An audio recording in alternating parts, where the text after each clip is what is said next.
The shrine bell shook on its own, booming so loudly that even the ground beneath Obodo trembled. Elders gathered in the moonlight, their staff raised, their eyes burning with fear. In the center stood little Kemi, her hands unwrapped, glowing brighter than the lamps that lined the shrine. "Take her away. She's not a child. She is a spirit." Someone shouted. Adunni fell to her knees, clutching her wrapper, her voice breaking as she begged. "Please, she's mine. She's only a child."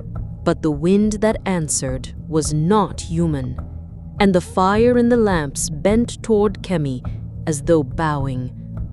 But let me tell you about the day the elders of Obodo first stood against Adunni, demanding she explain the child she brought from the forest.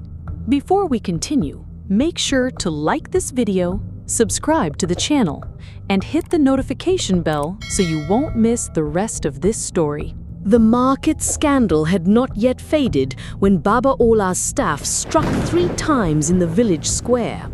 The sound rolled like thunder, silencing goats, chickens, even children. Everyone knew what it meant, a council gathering. Adunni's heart pounded as the messenger reached her compound. "You and the child must come," the messenger said. "The elders are waiting." Adewale stood stiff as carved wood. "I will go in your place." But Adunni shook her head. "No, I carried Kemi from the forest. If they ask me to account for her, I must speak with my own mouth." At dusk, the shrine of Obodo glowed with firelight. Elders sat in a half-circle, their faces carved with age and suspicion. Baba Ola, tallest among them, leaned on his staff of Iroko wood. The air was thick with incense and fear. Adunni entered, Kemi clasped to her side.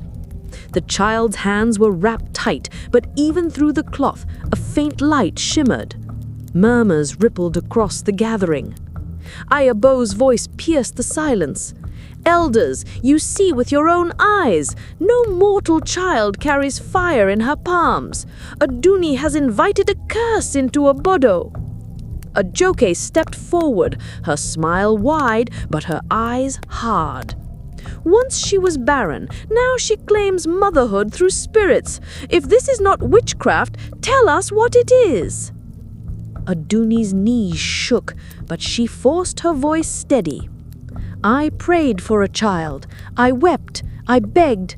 One night I heard a cry in the forest, and there she was, wrapped in raffia, alone beneath the silk-cotton tree. A voice whispered, 'Raise her well, for she is a gift and a test.' And I did. Is motherhood a crime?" The elders muttered, torn between fear and pity.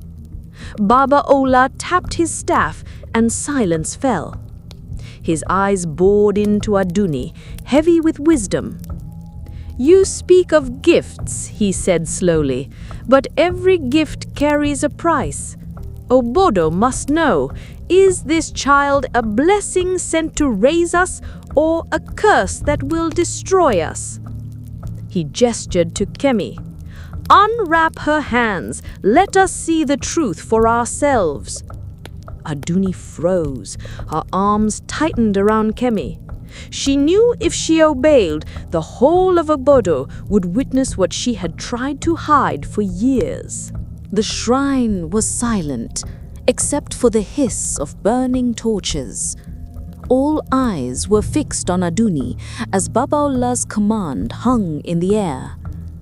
"Unwrap her hands," he repeated, his voice grave. Adunni clutched Kemi to her chest, shaking her head. "Please, Baba, she is only a child. Do not shame her before the whole village." But Iyabo's shrill voice cut through the night. "Shame? It is not shame we fear, it is death. You heard the water overflow in the market. Must we wait until fire pours from her fingers too?" Yes, Ajoke cried, stepping closer, her wrapper swishing like a snake. Show us, Adunni. If you have nothing to hide, then why tremble? Unless you know this child is not of man, but of spirits. The crowd roared in agreement, some pounding their staffs, others crossing themselves with charms. Babaola raised his hand, and the noise quieted. Adunni, Obodo is not a place for secrets. We must see the truth with our own eyes. Remove the cloth. Adunni's breath shook in her throat. She looked down at Kemi, whose wide eyes shimmered with tears. Mama, the child whispered, are they angry with me? No, my child, they are only afraid. With trembling fingers, she began to loosen the wrappings, one layer, then another, until Kemi's small hands were bare. For a moment, they looked ordinary, soft, brown, innocent. But then, as the torches flickered, her palms glowed faintly, a light that pulsed like a heartbeat. Gasps spread through the shrine. Women covered their mouths. Men shuffled backward. A baby on someone's back began to cry. Ajoke pointed with triumph. There, you see it now. This is no child of flesh and blood. It is a spirit born of the forest, and Adunni has cursed us all. Adunni hugged Kemi close, shielding her from their stares. No, she is mine. She is a child, not a curse. Babaola's staff struck the earth, echoing like thunder. Enough! His voice rumbled across the gathering. He turned to the other elders, his face unreadable. This matter cannot be judged with tongues alone. We will seek the spirits at the shrine of ancestors. Only then will we know if this child belongs to Obodo or to the forest. The crowd buzzed with fear, some crying out, others whispering prayers. Adunni's heart sank. She knew what such rituals meant. They were not only to reveal truth, but to test it. As she carried Kemi home that night, the child's glow fainted against her chest. The words of the whisperer in the forest returned to her ears. Gift and test. She thought she was ready, but the test had only begun. In the days that followed the council, Obodo did not rest. Everywhere Adunni went, whispers followed like shadows. Some villagers crossed the street when she and Kemi passed. Others made charms from red cloth and cowries, hanging them at their doors as if to ward off her child's glow. At the well, Iyabo's voice carried the loudest. You saw it with your own eyes, she told the women drawing water. The girl's hands shine like coals. Tomorrow she will set our houses ablaze. And yet Adunni dares to carry her head high, another murmured. Ajoke leaned against her basket of peppers, watching with narrowed eyes. Let her carry her head high, she said softly. When the storm comes, it will be easier to strike her down. Meanwhile, strange things began to happen across the village. A sick goat, left for dead, stood strong after Kemi touched its horn. A clay pot cracked clean down the side, then slowly sealed itself as Kemi's fingers brushed its rim. One night, children swore they saw her chasing fireflies, but the fireflies circled her as though obeying her command, moving in perfect spirals above her head. Adunni noticed it all, her fear growing with each sign. She begged Kemi, "Please, my child, hide your light. Do not let them see. The village is not ready." "But Mama," Kemi said, her small brow furrowed, "if God gave me light, why must I hide it?" Adunni had no answer. She only hugged her tighter, whispering prayers against her child's hair. By the third market day, the rumors reached even Baba Ola's ears again. The elder sat in his compound, his staff across his knees, listening to the anxious villagers. "Her power grows," one man warned. "Soon it will swallow us." But Baba Ola only shook his head. "Power is not always a curse. Sometimes it is a mirror, showing us who we are." Still, the fear in Obodo deepened. Mothers began to warn their children not to play near Kemi. At night, Adewale returned home with tension carved deep into his jaw. "The elders prepare for the ritual," he told Adunni. "They will call on the spirits soon, and when they do, we cannot know what answer will come." Adunni's hands tightened around Kemi, who sat humming softly in her lap, her palms glowing faintly beneath the cloth. The gift was no longer theirs alone. The whole village now felt its presence and its weight. The night chosen for the ritual was heavy with silence. The moon hung low, swollen and pale, while torches blazed at the shrine of the ancestors. The entire village gathered, men clutching staffs, women holding charms, children peeking from behind their mothers' wrappers. At the center stood Baba Ola and the other elders. Their white chalk markings glowed faintly in the firelight. Before them a clay pot of palm oil, a gourd of water, and kola nuts had been placed as offerings to the spirits. Adunni arrived with Kemi in her arms, Adewale at her side. Whispers rippled through the crowd like restless snakes. "There she is, spirit child. Tonight we will know the truth." Baba Ola's voice boomed above them all.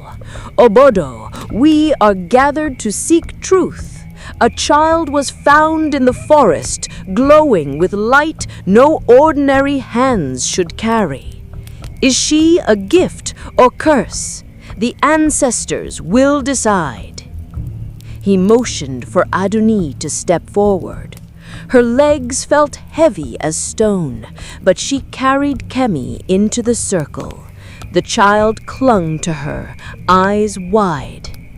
One elder sprinkled ash around them, another poured palm oil at the roots of the sacred Iroko tree. A third raised the gourd of water. "Spirits of our fathers, mothers, and the land of Obodo," he intoned, "reveal to us what flesh cannot." The gourd was placed before Kemi. Baba Ola nodded. "Let the child touch the water." Adunni's heart lurched. She crouched, whispering frantically, "Kemi, do not, please do not touch it." But the little girl, sensing the weight of the moment, slipped from her mother's arms and walked forward. She bent, small fingers reaching. The instant her palm brushed the gourd, the water inside glowed, then rose like smoke, twisting upward in a glowing spiral. The villagers gasped, stumbling backward, some crying out in fear. Kemi stood in the midst of the light, her face calm, her hands shining brighter than the torches. Ajoke shrieked, pointing, "Do you see? She bends the very elements. This is no child, this is a spirit that comes to destroy us." The crowd erupted in panic. Some wailed, others began to chant protective incantations. But Baba Ola lifted his staff, his eyes fixed on Kemi. He did not step back. His voice rang out over the chaos. "The spirits have spoken, but whether this is a gift or test, only time will tell. Do not touch the child. Do not harm her, for what you fear may yet be what saves you." His words calmed some, but not all. Ajoke hissed in frustration, her eyes burning into Adunni like fire. Adunni rushed forward, scooping Kemi into her arms, shielding her from the glares. Her heart pounded with both relief and terror. The ritual revealed power, but not the answer. The night after the ritual, Obodo was not the same. The image of Kemi's hands lifting water into light spreads faster than fire in Hamatan. The village split into two voices. Some whispered, "She is chosen. The spirits sent her as a blessing." Others spat, "She is a curse. If we do not cast her out, disaster will fall on us all." At the well, Iyabo shouted loud enough for all to hear, "Do we wait until she burns our yam barns, until rivers dry up? I say send her back to the forest where she came from." Ajoke added venom, her voice sharp. "You saw it with your eyes. A child who bends water is not a child of man. Baba Allah protects her, but I tell you, if the elders fail us, the people must act." The fear grew until it was more dangerous than Kemi's glow itself. Neighbors avoided Adunni's compound. At night, stones thudded against her door. Adewale tried to keep calm, but anger gnawed at him. "How long can we endure this?" he asked, fists clenched. Adunni's eyes filled with tears as she rocked Kemi, who slept restlessly. "For as long as it takes, she is mine. They will not take her." But the tension reached its peak one market day. Ajoke stood in the center of the square, her voice carrying over the noise.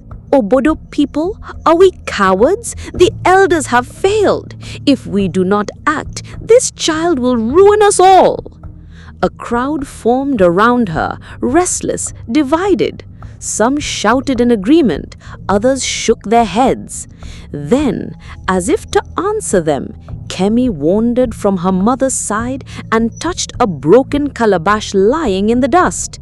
Before the eyes of the whole market, the pieces knit themselves back together, whole and shining. The silence that followed was heavy as a storm cloud. Then came the roar, half in awe, half in terror. "Spirit child! Blessing! Curse!" The market square erupted into chaos. Mothers snatched their children close. Men shouted. Charms were raised. Neighbors who once shared kola nuts now shouted in each other's faces. Baba Allah's staff struck the ground 3 times, trying to restore order, but the crowd was beyond calming. Adunni grabbed Kemi and held her tight, her heart pounding with dread. For the first time, she saw the truth clear as day. This was no longer just her test. It was a battle that would tear Obodo itself apart.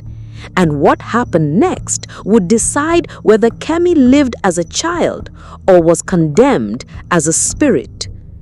Obodo was no longer one village. It had become 2, one that saw light as blessing and another that feared it as a curse.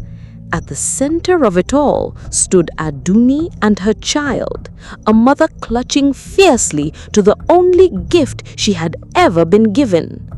But fear is a seed, and in Obodo it had begun to sprout. Stones at night, whispers in the day, and now a market square divided by one child's touch. Even the elders could no longer hold the people together. And still, the spirits were not done. Did you enjoy this story? Like, comment and subscribe for part 3, where Obodo's division explodes into conflict and the forest itself rises to answer the cries of its lost child.